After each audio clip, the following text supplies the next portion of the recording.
Hello students, welcome back. आज हम लोग क्लास 9th का चैप्टर 10 करेंगे जिसका नाम है circles.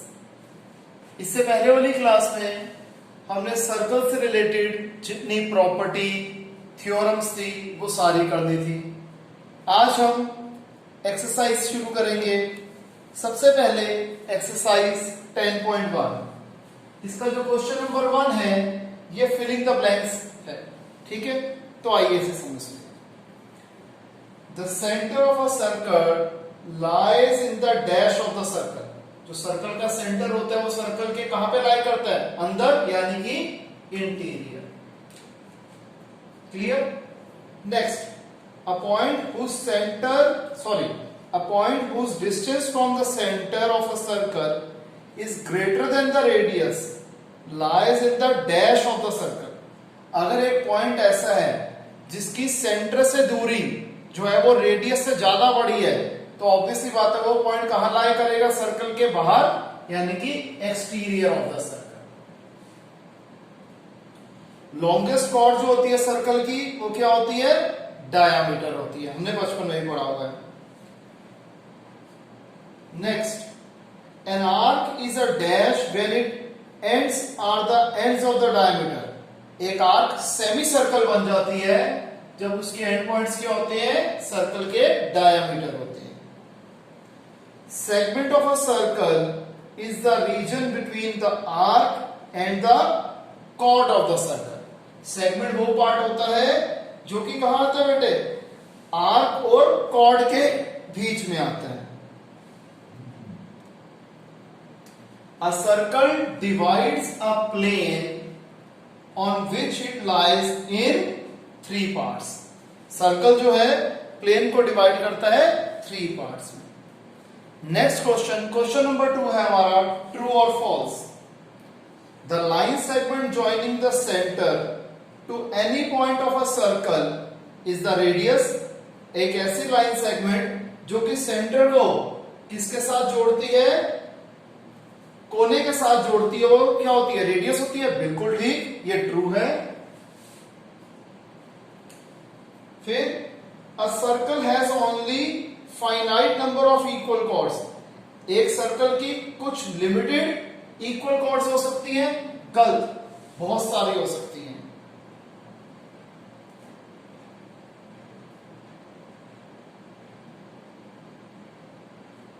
A circle has only finite number of equal chords. Third, if a circle is divided into 3 equal arcs, each is a major arc। False, तीनों major arc नहीं हो सकती। A chord of a circle which is twice as long as radius is the diameter of the circle। एक ऐसी chord जो radius की double है वो diameter होती है। हाँ जी, वो diameter होती है। Sector is a region between the chord and the corresponding arc. Sector एक ऐसा रीजन होता है जो कॉर्ड और आर्क के बीच में आता है। नहीं, गलत। A circle is a plane figure. True. Clear? अब हम करते हैं एक्सरसाइज 10.2। इसके जो 2 क्वेश्चन है ये थ्योरम 10.1 और थ्योरम 10.2 से काफी हद तक मिलते जुलते हैं। फर्क यह था कि उसमें एक ही सर्कल के अंदर होता था, इसमें 2 अलग अलग सर्कल हैं। नहीं तो कॉन्सेप्ट पूरा वैसे का वैसा ही है।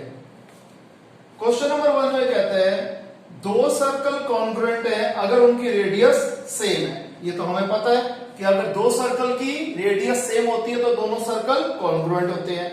तो प्रूफ क्या करना है? Equal chords of congruent circle subtend equal angle at the centre. कि अगर सर्कल्स कॉन्ग्रुएंट हैं तो क्या होगा? इक्वल कॉर्ड्स इक्वल एंगल बनाएगी सेंटर में। यानी कि हमें 2 कॉन्ग्रुएंट सर्कल्स दिए हुए हैं जिसका सेंटर है O एंड O डैश। इसमें 2 इक्वल कॉर्ड्स हैं AB और PQ। प्रूफ क्या करना है कि angle AOB is equal to angle PO dash Q। हमने यही 2 ट्राइंगल कंसीडर करे, AOB and PO dash Q। सबसे पहले OA is equal to PO dash। Radius of 2 congruent circle are equal। Similarly, OB is equal to O dash Q, same reason, और AB और PQ में पहले ही बराबर given है। तो ट्रिपल एस कॉन्ग्रुएंसी से दोनों ट्राइंगल कॉन्ग्रुएंट हो गए। जब कॉन्ग्रुएंट हो गए तो angle AOB is equal to angle PO dash Q CPCT, यही हमें प्रूफ करना था। अगले क्वेश्चन में थोड़ा सा चेंज है, ठीक है जी। देखा जाए तो सिर्फ इस पार्ट का चेंज है, ये दोनों चीजें इंटरचेंज है, बाकी और कोई फर्क नहीं है। इसमें कहता है कि अगर दो कॉन्ग्रुएंट सर्कल्स की जो कॉर्ड है वो इक्वल एंगल बना रही है सेंटर पे, तो प्रूफ क्या करना है, वो कॉर्ड्स भी इक्वल है। हमें दो कॉन्ग्रुएंट सर्कल्स दिए हैं जिसका सेंटर है O एंड O डैश, और angle AOB is equal to angle PO dash Q है। प्रूफ क्या करना है कि AB is equal to PQ है। सबसे पहले क्या हो जाएगा इन दोनों ट्राइंगल में, OA is equal to PO dash, radius of two congruent circles are equal. Similarly BO is equal to QO dash, same reason. Angle AOB is equal to angle PO dash Q, ये हमें given है। तो S से S congruency से दोनों triangle congruent हो गए, तो AB is equal to PQ CPCT। Clear है स्टूडेंट्स, इसे कॉपी कीजिए।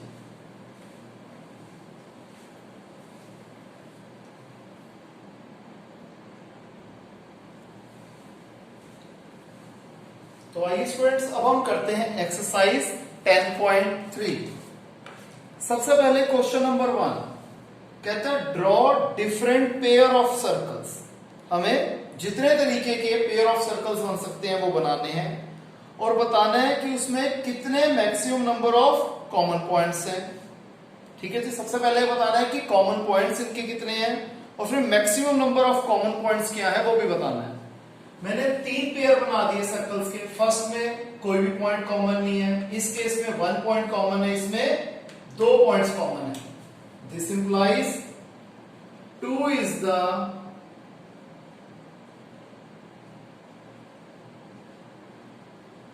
Maximum number of common points. Clear. Question number 2 में कहता है अगर आपको एक सर्कल गिवन है तो बताओ इसका सेंटर कैसे ढूंढोगे। मैं मान लेता हूं हमें एक सर्कल गिवन है जिसका सेंटर हमें नहीं पता, तो हम क्या कर लेंगे, दो नॉन पैरेलल कॉर्ड्स बना लेंगे AB और CD, और दोनों का परपेंडिकुलर बाइसेक्टर बना लेते हैं। AB का परपेंडिकुलर बाइसेक्टर बनाया, कैसे बनाएंगे, A पे कंपास की सुई रखी, मोर देन हाफ खोला, ऊपर आर्क नीचे आर्क, उतना ही खुले रहने देंगे, कोई चेंज नहीं करेंगे। B से रख के ऊपर आर्क नीचे आर्क, एक लाइन जॉइन कर दो इसे। इसी तरीके से CD का परपेंडिकुलर कैसे बनेगा, D पे रखा, मोर देन हाफ खोला, ऊपर arc, left side arc, right side arc, उतना ही खुले रहने देंगे। C पे रख के left side arc, right side arc, join कर दो। अब जहां पर ये दोनों परपेंडिकुलर बाइसेक्टर्स मीट करेंगे, इंटरसेक्ट करेंगे, वही सर्कल का सेंटर है। क्लियर है स्टूडेंट्स, इसे कॉपी कीजिए।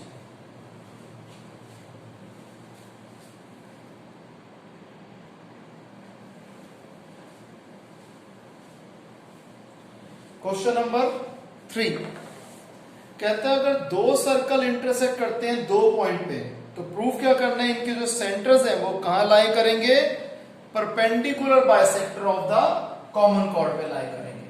हमें 2 सर्कल्स दिए हैं, सेंटर है O and O dash, AB एक कॉमन कॉर्ड है। प्रूफ क्या करना है, O dash lies on the perpendicular bisector of AB। हम OA, OB, O dash A और O डैश B को ज्वाइन कर देते हैं। सबसे पहले इस ट्राइंगल AOO डैश ऊपर वाले बड़े ट्राइंगल और BOO डैश नीचे वाले बड़े ट्राइंगल को हम कंसीडर करते हैं। OA और OB बराबर है, क्यों, radius of first circle. O dash A और O डैश B बराबर है radius of second circle. And OO dash OO dash common.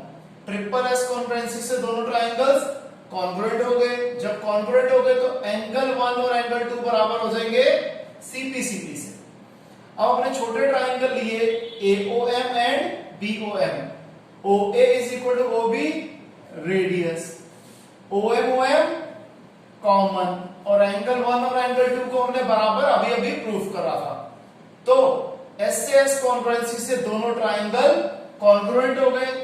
तो AM is equal to BM CPCD। इसके साथ साथ angle AMO is equal to angle BMO, ये भी CPCD। ठीक है जी। अब हमें पता है angle AMO plus angle BMO इनका सम 180 डिग्री है। क्यों? Linear pair. तो मैं AMO की जगह तो AMO लिख देता हूं, BMO की जगह अगेन AMO लिख दूं। क्यों? क्योंकि AMO और BMO इक्वल एंगल है। तो twice of angle AMO is equal to 180 degree. तो AMO क्या आ जाएगा? 180 अपॉन 2 90 डिग्री। जब एंगल AMO 90 डिग्री यानी कि यहां परपेंडिकुलर भी बन रहा है, और AM और MB को हम पहले बराबर प्रूफ कर चुके हैं। Hence OO dash lies on the perpendicular bisector of AB। यही हमें प्रूफ करना था। क्लियर है स्टूडेंट्स? इसे कॉपी कीजिए।